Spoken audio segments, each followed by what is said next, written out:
आपलं स्वागत. पाहूयात आजच्या ताज्या घडामोडी. कोल्हापूर आगाराची येडूर ज्योतिबा नूतन बस सेवा नुकतीच सुरू झाली असून या नूतन बस सेवेचे मलिकवाड येथे उत्साहात स्वागत करण्यात आले. सदर बसमुळे एकसंबा, सदलगा, मलिकवाड, येडूर आदी परिसरातील नागरिकांना याचा लाभ होणार आहे. प्रारंभी अक्षय इंगळे, रावसाहेब कुंभार यांच्या हस्ते बसचे पूजन करण्यात आले. त्यानंतर अण्णासाहेब इंगळे, अण्णासाहेब केरुरे, आसिफ मुल्ला यांच्या हस्ते चालक वाहक यांचा सत्कार करण्यात आला. यावेळी सदलगाचे सामाजिक कार्यकर्ते पिरगोंडा पाटील बोलताना म्हणाले, येडूर श्रीच्या भेटीवेळी येडूर ज्योतिबा बसची मागणी झाली होती. त्यानुसार मी ज्योतिबा ते कोल्हापूर मार्गे सदलगा बसची व्याप्ती वाढवून येडूरपर्यंत करण्यासाठी कोल्हापूर आगाराकडे पाठपुरावा केला. त्यानुसार कोल्हापूर आगाराकडून मंजुरी देत कोल्हापूर ते येडूर आणि येडूर ज्योतिबा या 2 बस फेऱ्या करण्यासाठी पत्र जारी केले. त्यानुसार बस सेवा सुरू झाली असून ही बस ज्योतिबा, कोल्हापूर, पट्टण, कोडोली, हुपरी, बोरगाव, सदलगा, मलिकवाड, एकसंबा मार्गे येडूर येथे जाते. यावेळी दादासाहेब कोळी यांनीही मनोगत व्यक्त केले. दरम्यान सदर बसचा या भागातील नागरिकांना लाभ होणार असल्याने समाधान व्यक्त करण्यात आले. याप्रसंगी अण्णासाहेब इंगळे, पांडुरंग पाटील, निवास कर्जगे, वाल्मिक कोळी, कृष्णा खोत, कृष्णा संगपाळ, शरद संगपाळ, अमर पाटील, बाळू गुडे, अप्पासो गुडे, धनू पाटील, सदलगाचे महादेव पाटील, मकरंद द्रविड, यादनवाडीचे रमेश शिंदे यांच्यासह नागरिक मोठ्या संख्येने उपस्थित होते. SB न्यूजसाठी मलिकवाडहून अण्णासाहेब केरुरे.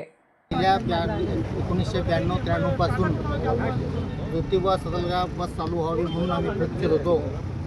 त्यावेळेला ह्या ज्योतिबा गडला एक इतिहास आहे. त्यावेळेला 1994 साली कोल्हापूरचे डिव्हिजनल कंट्रोलर आमच्या कर्नाटकाचे बोराडे म्हणून शेडबाळचे त्यांना विचारायला गेलो, एक बस पाहिजे आम्हाला सदलगाला. त्यांनी म्हटलं आंतरराज्य हे अडचण आहे. महाराष्ट्रवाले 20 किलोमीटरसाठी अनुमती दिल्यात. कर्नाटकवाल्या सगळ्यांना आमदारकांना बोललं तर सुद्धा कर्नाटकाचं अनुमती मिळाली नाही. त्यासाठी करता येत नाही म्हटलं. तर मी म्हटलं मला ते पेपर द्या. पेपर दिल्यानंतर मी 1 महिन्याच्या आत करून असतो म्हटलं.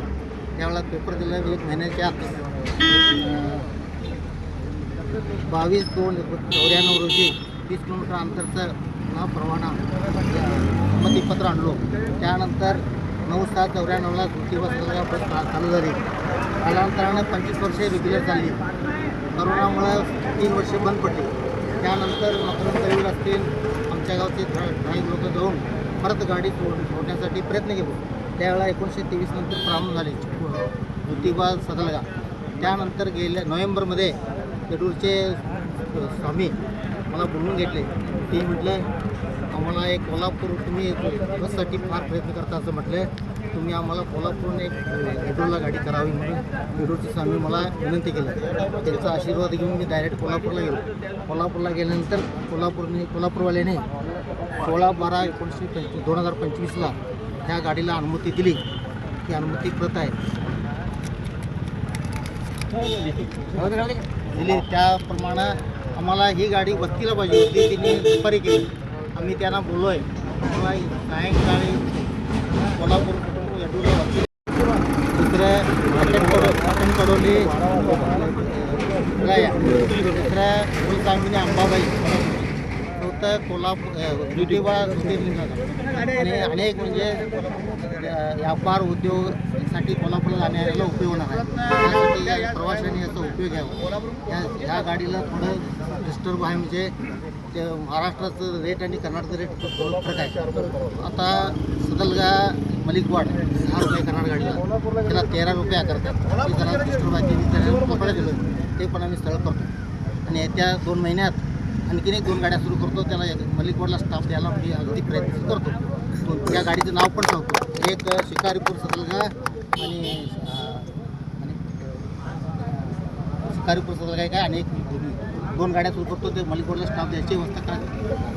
आज मोदी या मकर संक्रांतीच्या या शुभ सुवर्ण संधीपर आम्हाला पिरगोंडा पाटील आणि महादेव पाटील यांच्या कठीण परिश्रमातून आज रोजी आम्हाला इथून येडूर ते कोल्हापूर आणि कोल्हापूर ते ज्योतिबा खरोखरच हे एक मकर संक्रांतीच्या शुभ अवसर पण आम्हाला त्यांचं आभार मानण्यास काही वावगं ठरणार नाही.